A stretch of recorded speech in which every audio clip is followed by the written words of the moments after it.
আল্লাহর অশেষ মেহেরবানিতে আমাদের সকলের প্রচেষ্টায় ছাত্র জনতা, আমাদের রাজনীতিবিদ, আমাদের ছাত্রদল, যুবদল, আমাদের প্রত্যেকটা অঙ্গ সংগঠন, বিএনপির সহ বাংলাদেশের আপামর জনতা যে আন্দোলনে ঝাঁপিয়ে পড়েছিল, এই আল্লাহর রহমতে আমরা সেখান থেকে মুক্তি পেয়েছি। আমরা কি চেয়েছি? এই দেশটা স্বাধীন, বাংলাদেশের স্বাধীনতা মানুষ উপভোগ করুক।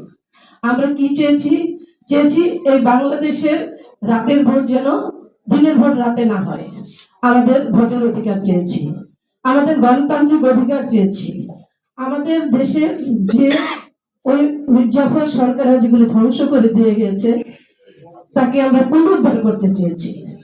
আমরা যে অবৈধভাবে খুন হত্যা করে গিয়েছে তার বিচার চেয়েছি। কিন্তু আজকে 9 মাস হয়ে গেল। আপনারা সাংবাদিক ভাইরা এখানে আছেন, আপনারা মানুষ সবাই এখানে আছেন, সবাই বুঝতে পারতেছেন এই 9 মাসে কি আমরা তার সংস্কার যে একটা আলোচনা দেশব্যাপী চলছে, আমরা কি সেই সংস্কার পাচ্ছি দেখতে? কোথায় পাচ্ছি? আজও আমরা ভোটার তালিকা হালনাগাদ করতে দেখলাম না, আজও আমরা নির্বাচন এলাকা পুনরুদ্ধার করতে দেখলাম না, আজ আমরা খুনি হাসিনার দোষরদের, খুনি হাসিনাদেরকে বিচার করতে দেখলাম না। আজও এই যে আমাদের জয়নাল আবদিন ভাই এখানে বসে আছেন, তার উপর যে নির্যাতন করছে, বিশ্বব্যাপী দেখেছে, তার বিচারের কার্যক্রম শুরু করতে দেখলাম না। আমরা কি দেখলাম? আমরা শুধু সংস্কার শুনছি। আর যে সমন্বয়ক যে করতেছে, যে সমন্বয়ক যারা, তারা বলতেছে আমরা দেশ স্বাধীন করেছি, কিন্তু তারা কতজন ছিল সেখানে? কিন্তু এই জন্য আমরা বলতে চাই যে এই সংস্কার খেলা আর এই যে সমন্বয়ক খেলাটা বন্ধ করুন।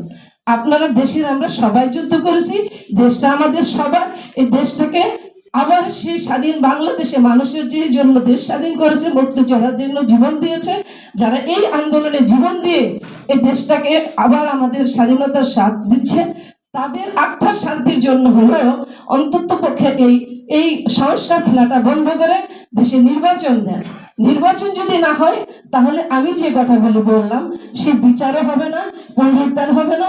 এই দেশে আন্তর্জাতিকভাবে যে স্বীকৃতি পাওয়ার, যে উন্নয়নের কথা, সেগুলি হবে না।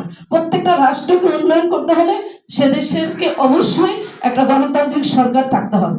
তাই গণতান্ত্রিক সরকার ছাড়া কিছু উদ্ধার হবে না।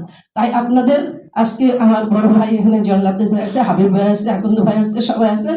আপনারা সবাই একই কথা আমি মনে করি যে আমরা নির্বাচন চাই, আমরা মানুষের ভোটের অধিকার ফিরে চাই, আমাদের হারানো যে জিনিসগুলো সেটা ফিরে চাই, আমাদের যে জিনিস, যেই ভাই বোনদেরকে নির্মমভাবে হত্যা করেছে তার বিচার চাই, আমরা ভোটের অধিকার ফিরে চাই। সেই জন্য আমাদের নির্বাচন প্রয়োজন।